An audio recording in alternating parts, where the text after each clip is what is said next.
வணக்கம். ஆகாஷ்வாணி புதுச்சேரி செய்திச் சுருக்கம் வாசிப்பவர் தெரேசா ஆரோக்கியதாஸ்.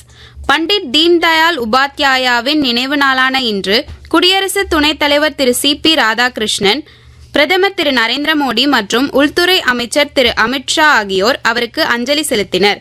பண்டிட் தீன்தயாள் உபாத்யாயாவின் கொள்கைகள் மற்றும் எண்ணங்கள் நாட்டின் ஒவ்வொரு தலைமுறைக்கும் ஒரு வழிகாட்டும் ஒளியாக தொடரும் என்று பிரதமர் சமூக வலைதள பதிவில் குறிப்பிட்டுள்ளார். நாட்டின் அடுத்த 5 ஆண்டுகளில் கூட்டுறவு அமைப்புகள் மூலம் பால் கொள்முதலை 50% வரை உயர்த்த நடவடிக்கைகள் மேற்கொள்ளப்பட்டுள்ளதாக மத்திய உள்துறை மற்றும் கூட்டுறவுத்துறை அமைச்சர் திரு அமித்ஷா கூறியுள்ளார். மக்களவையில் இது தொடர்பான கேள்விக்கு பதிலளித்த அவர், பால் உற்பத்தியை அதிகரிக்கும் நோக்கில் 2ஆம் கட்ட வெண்மை புரட்சி திட்டத்தை மத்திய அரசு தொடங்கியுள்ளதாக கூறினார். யானைக்கால் நோயை அடுத்த ஆண்டிற்குள் ஒழிக்கும் இலக்குடன் மத்திய அரசு செயல்பட்டு வருவதாக சுகாதாரத்துறை அமைச்சர் திரு ஜே.பி. நட்டா தெரிவித்துள்ளார். ஐநாவின் நிலையான வளர்ச்சி இலக்குகளில் 2030ஆம் ஆண்டிற்குள் இந்நோயை ஒழிக்க இலக்கு நிர்ணயிக்கப்பட்டுள்ளதாக அவர் கூறியுள்ளார்.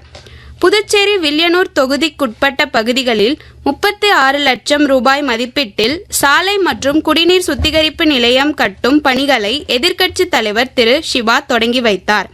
பாகூர் தொகுதிக்குட்பட்ட பாகூர் தூக்குப்பாலம் முதல் கன்னிக்கோவில் ஈசிஆர் சாலை சந்திப்பு வரை சட்டமன்ற உறுப்பினர் தொகுதி மேம்பாட்டு நிதியின் கீழ் 13,50,000 ரூபாய் மதிப்பீட்டில் LED மின் விளக்குகள் அமைக்கும் பணிகளை சட்டமன்ற உறுப்பினர் திரு செந்தில்குமார் தொடங்கி வைத்தார்.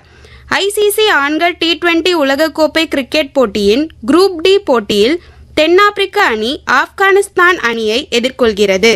இப்போட்டி அகமதாபாத்தில் உள்ள நரேந்திர மோடி மைதானத்தில் இன்று காலை 11 மணிக்கு தொடங்குகிறது. இத்துடன் இந்த செய்திச் சுருக்கம் நிறைவு பெறுகிறது.